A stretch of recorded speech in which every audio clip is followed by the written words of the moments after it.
basic purpose of this seems to have to do with the need of the aliens to remove human ova and sperm or cells to take our DNA, our genetic makeup, and to mix it with their own, as if what they're trying to do is to create a hybrid mix.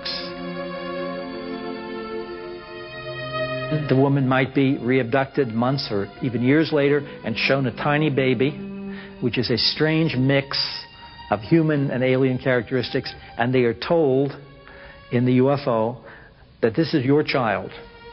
And they are asked to bond with the child, to hold it. In other words, their connection with us, particularly on an emotional level, is very slight. It's as if they don't understand human emotions.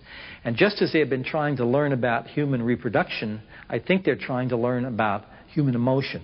I think they're very interested in simple things to us, like how we care for our children, how we care for one another, how romantic relationships begin. All the things that make us most human, they seem very interested in that because it seems that they don't have that themselves.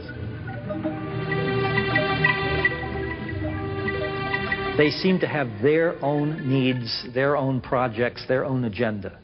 And it does not seem to have anything to do with the good of mankind. At the same time, human beings have a whole group of fears, paranoid fears of enemies, or devils, or whatnot, demons.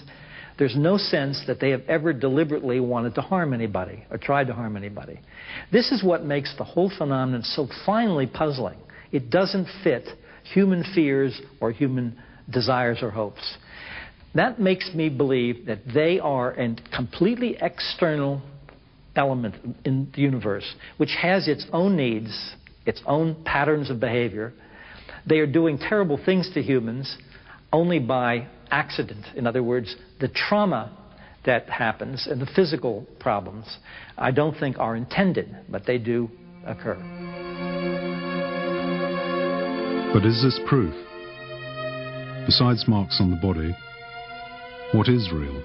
I collect, for instance, drawings that people make of certain symbols that they've seen inside the craft, certain, like writing, never been published. I have about 35 examples that are virtually identical. And I have had now 3 times when someone has made a drawing for me of symbols, of writing. You have no idea what it means. But they've seen writing inside a craft. When they were finished making the drawing, I have shown them other samples of other people's identical to theirs. And in all 3 cases, the people have burst into tears because it was too upsetting to have that confirmation. They didn't want it to be true either.